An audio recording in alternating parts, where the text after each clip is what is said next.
Hello everyone. Today I wanted to show you what I've been working on for the past 6 months. But before we do that, let me take you back to the future. A year and a half ago, I started working on my dream game, Duck Norris Tales. It's a boss rush game where you play as a duck, saving the world from an alien invasion. Doing that as a solo developer where I'm handling coding, animation, sound design, and narrative all by myself has been quite a journey. After my first devlog, I released an alpha demo mainly to get direct feedback and test out if the game loop is fun to play. And it was awesome. I got way more feedback than I expected, and thankfully most of it was related to gameplay and ways to improve the overall feel of the game. While doing all of that, it got me thinking. Very few people talk about the difference between releasing a game on itch and a game on Steam. With game jams, players are expecting it to be very scrappy, where you can just cut corners to make the game function. And the menus aren't even that important. But for Steam, creating key bindings, optimizations, and overall polish is an absolute must. Having all of that in mind, I created a list of everything I needed to do. And if you played the demo on day one, you probably noticed a few bugs. One of them was the animation system. Sometimes the enemies would break the frame sequence, causing double attacks. Since this was a boss fight focused game, I needed to make sure that the code was bulletproof before working on new bosses. Thankfully, it was a small fix, and I added that to my script so it carried over to all of the other bosses. And many people asked me if gamepad will be supported, so I started adding that to the game. I coded some hacky controls for the itch release and got a few friends in the room to test it out. After taking a lot of notes, I went back to my cave and started working. I downloaded many different games and I only played them with gamepad to understand how to incorporate that into Duck Norris Tales. And after a few weeks of coding and testing, I think I got it to a good point. I even added alternate buttons to cater to many players. Currently I have two different playstyles. You either play with a dual stick, or you can just play like any traditional action game. With that in mind, I needed to add remapping to give the player full customization. But before doing that, I needed to create the settings on the main menu screen. And I didn't want to eclipse the menu with many features. Since it's a pixel art game, I only needed to focus on three components: the audio, video, and controls. Doing the audio wasn't a big deal as I already started working on an audio controller. So I created two objects to control the music and sound effects.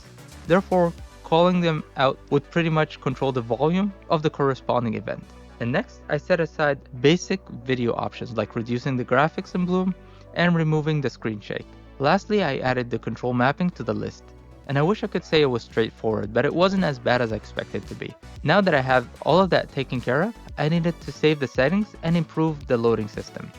The one that I was prototyping with was very limited, and when the game got bigger, it was pretty much falling apart. So I started working on a multi-save system that had better functionality and allowed the player to know where they are in the world. And I wanted it to be very easy and straightforward. So I created a simple script that takes a screenshot and recalls it back to the player. It was very simple and it gets the job done. Lastly, I wanted to give the menu a fresh look. So I added this beautiful animation in the background to make it look fresh.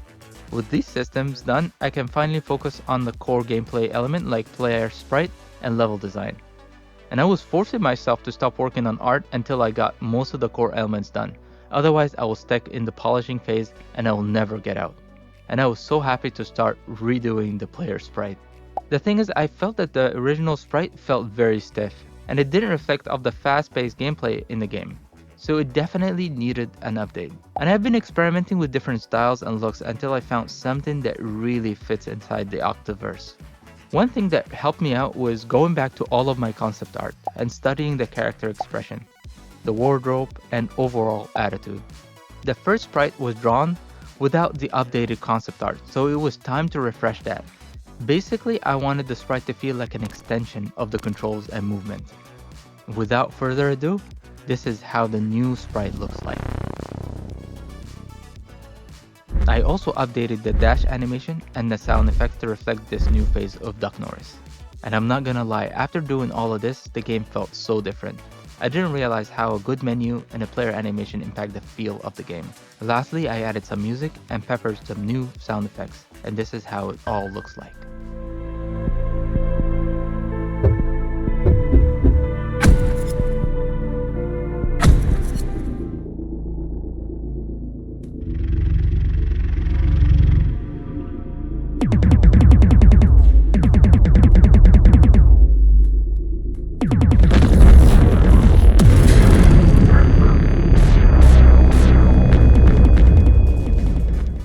with all that done, I can finally focus on creating more bosses and enhancing the gameplay a little bit more. So let me know what you think in the comments. I have also worked on a few bosses, but I'll keep that for future devlogs.